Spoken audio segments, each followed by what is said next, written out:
एकनाथ जी महाराज गंगोत्री से गंगा जल भर के रामेश्वरम पैदल पैदल जा रहे थे।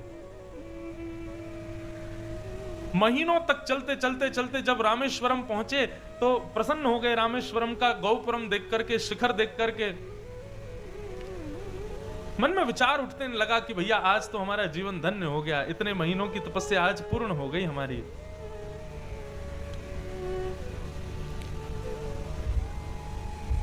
आनंदित हो गए।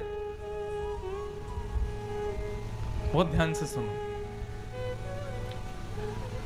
गंगोत्री से गंगा जी का जल भर करके चले श्री एकनाथ जी महाराज। जंगलों में, पहाड़ों में, नदियों में, ना जाने कहां कहां से भ्रमण करते हुए महीनों बाद रामेश्वरम पहुंचे। और केवल एक ही उद्देश्य था कि गंगोत्री का जल जो मैं भर के लाया हूं, ये रामेश्वर भगवान पर अपने हाथों से चढ़ाऊंगा। कहां गंगोत्री उत्तर में, रामेश्वरम दक्षिण में। इतनी लंबी यात्रा चल करके रामेश्वरम पहुंचे। जैसे ही रामेश्वर भगवान के मंदिर के सामने पहुंचने लगे, दिखाई देने लगा सुंदर रामेश्वर भगवान का मंदिर। एकनाथ जी नाचने लगे, आनंदित हो गए, बोले जय हो, अब मेरी तपस्या पूर्ण हो जाएगी, अब मैं ये गंगाजल रामेश्वर भगवान को चढ़ा दूंगा।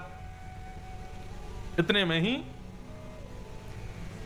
समुद्र के किनारे एक गधा, वो प्यासा पड़ा हुआ था, उसकी जीभ बाहर निकली हुई थी, मृत्यु होने वाली थी। प्यास से व्याकुल गधा बिल्कुल तड़प रहा था। और ये दृष्टि एकनाथ जी ने देख ली। एकनाथ जी ने जैसे ही उसको देखा, मन में विचार करने लगे, अरे प्यासा गधा है, बिलबिला रहा है, इसको पानी चाहिए। समुद्र का जल खारा होता है, आसपास कहीं पोखरा तालाब भी नहीं जो ये पानी पी ले। अगर थोड़ी देर पानी नहीं मिला तो प्राण निकल जाएंगे। मन में विचार करने लगे, मेरे हाथ में गंगोत्री का जल है, मैं चाहूं तो इसको पिला सकता हूं, लेकिन ये तो मैं शंकर जी पर चढ़ाने के लिए लाया हूं, इतनी दूर, इतने महीने चल करके। लेकिन मन में विचार करने लगे, हे भोलेनाथ मुझे क्षमा करना, किसी जीव की हत्या देख करके मैं आप पर जल चढ़ाऊं, मुझे नहीं लगता आप इससे प्रसन्न होंगे। और हमारे सनातन धर्म में तो आप कण कण में विद्यमान हो, तो क्या आप इस गधे में नहीं हो? एक पंथ दो काज करूंगा, ये गंगोत्री का जल मैं इसी के मुख में डालूंगा। यदि आप मेरी तपस्या से प्रसन्न हो तो यही स्वीकार कर लेना, और नहीं स्वीकार करो तो कोई बात नहीं, इसको जीवित कर देना। और तुरंत महाराज वो गंगोत्री का जल ले जाकर के गधे के मुख में डाल दिया। जैसे ही मुख में पड़ा, भगवान शिव प्रसन्न हो गए और गधे में से ही रामेश्वरनाथ प्रकट हो गए। और प्रकट होकर के एकनाथ जी से कहा, एकनाथ जी एक बात सत्य कहूं, इतने महीने आप गंगोत्री से पैदल चल करके रामेश्वरम आए, आप अगर भीतर मंदिर में जाके शिवलिंग पर गंगा जी का जल चढ़ाते तो मैं केवल प्रसन्न होता, प्रकट नहीं होता। लेकिन आपके इस भाव ने मुझे प्रसन्न नहीं, प्रकट कर दिया। एक बात कहूं बंधुओं, अपनी पूजा में, अपनी सेवा में, अपने नियम में ऐसा विधान रखो, ठाकुर जी प्रसन्न हो, यह काम नहीं करना है, ठाकुर जी प्रकट हो, यह काम करना है। सेवा ऐसी करनी है, पूजा ऐसी करनी है, साधना ऐसी करनी है कि ठाकुर जी प्रकट हो। तो थोड़े थोड़े उसके मुख्य प्रसंग कह देते हैं।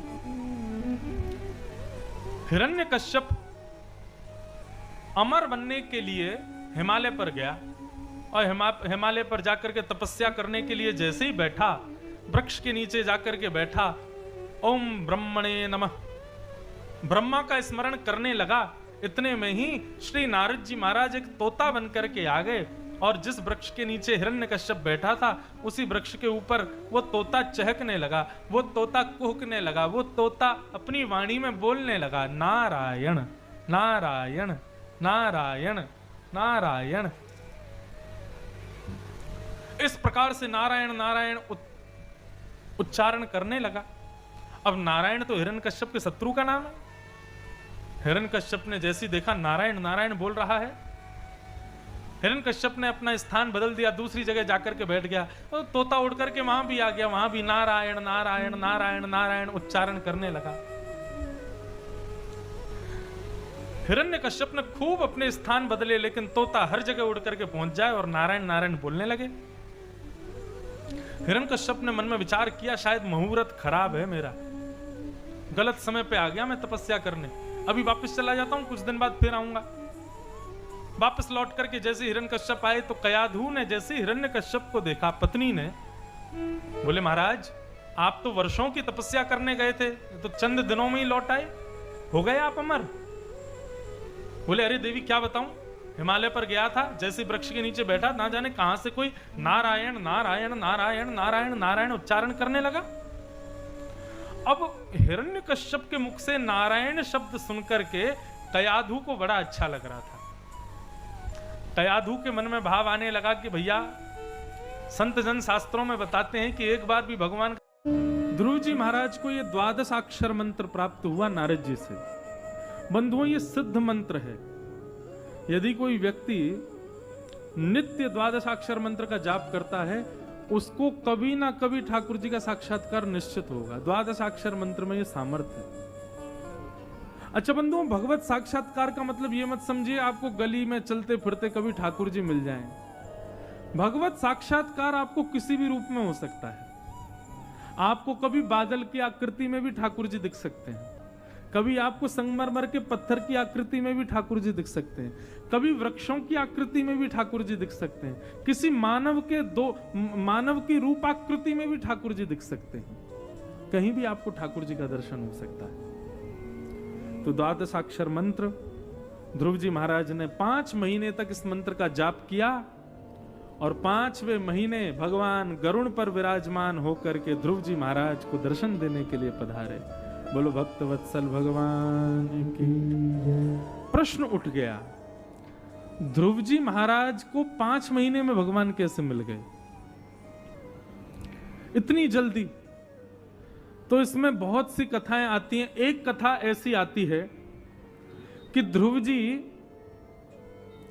अपने पूर्व जन्म में अनेक जन्मों में कई भजन कर चुके ठाकुर जी का।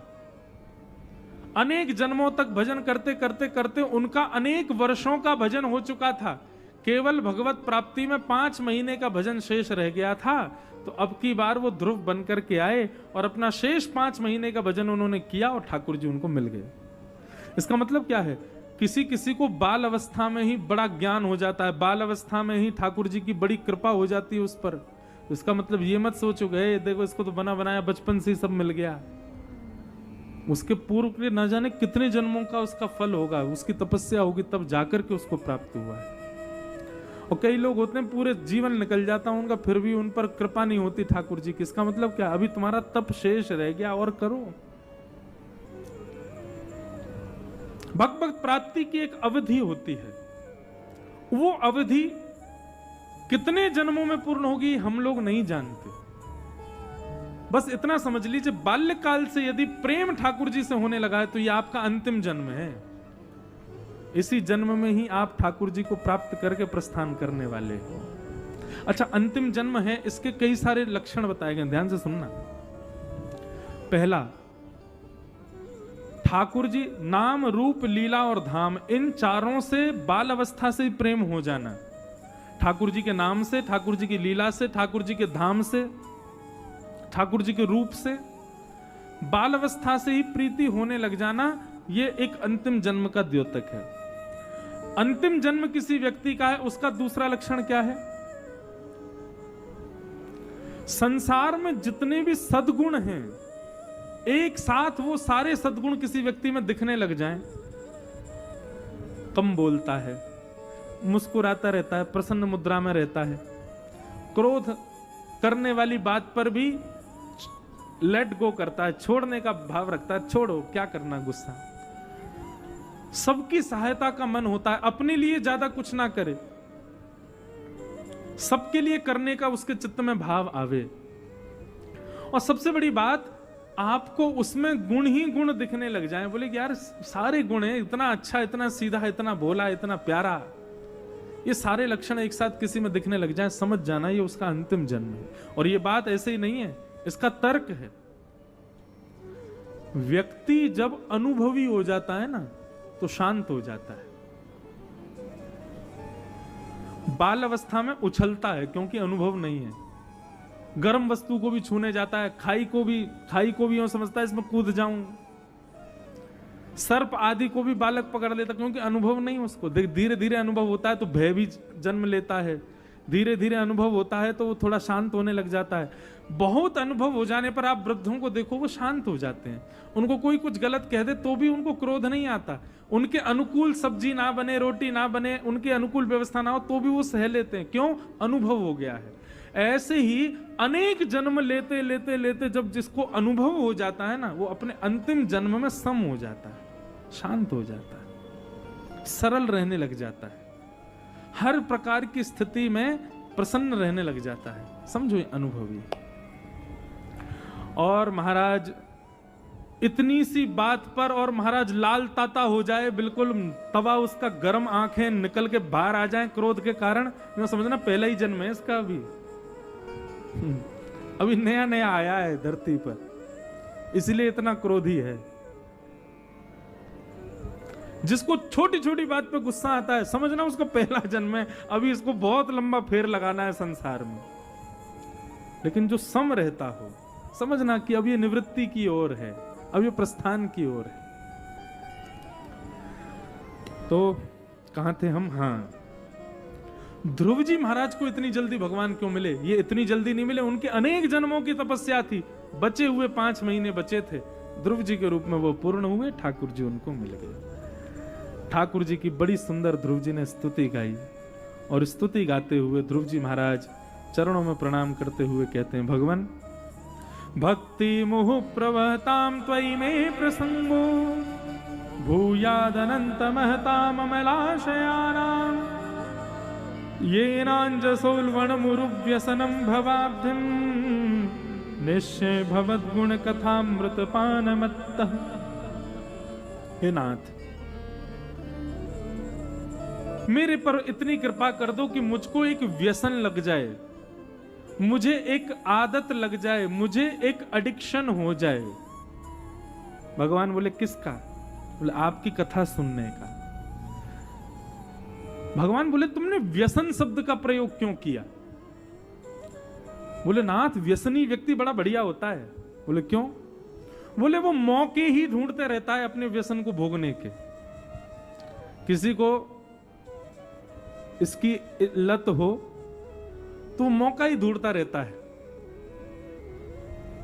कहीं शादी में जाएगा तो मौका ढूंढेगा, अच्छा ऐसा ऐसा हो गया, ठीक है थोड़ा जाके न चुस्की ले आऊं।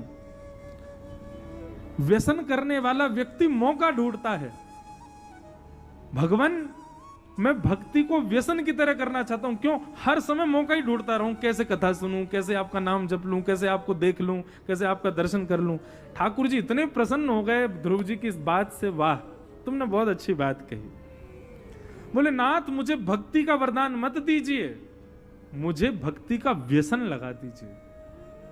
मैंने कल भी कहा ना, प्रस्तुतिकरण भक्ति का। अब ध्रुव जी ऐसी बात कह रहे हैं, ठाकुर जी कैसे नहीं रीझेंगे उनसे? हम लोग सोच पाते हैं इतनी बड़ी बात? ध्रुव जी कह रहे हैं मुझे व्यसन लगा दो, आपकी कथा सुनने का, आपके दर्शन करने का मुझे व्यसन लग जाए, ताकि मैं 24 घंटा मौका ही ढूंढता रहूं। अरे महाराज, व्यसनी व्यक्ति को रात में नींद नहीं आती है ना, तो भी वो क्या करता है? बाहर जाकर के अपना व्यसन ही भोगता है। भक्ति का व्यसन लग जाए, नींद नहीं आवे तो भी कीर्तन ही हो। व्यसनी व्यक्ति भोजन के बाद व्यसन भोगता है, आप भी भोजन के बाद भजन में चले जाओ, ऐसा व्यसन। घर में कोई मेहमान आ जाए तो उस दिन व्यसनी दुगना व्यसन करता है, बोलेगा आज तो सुख का दिन है, खुशी का दिन है।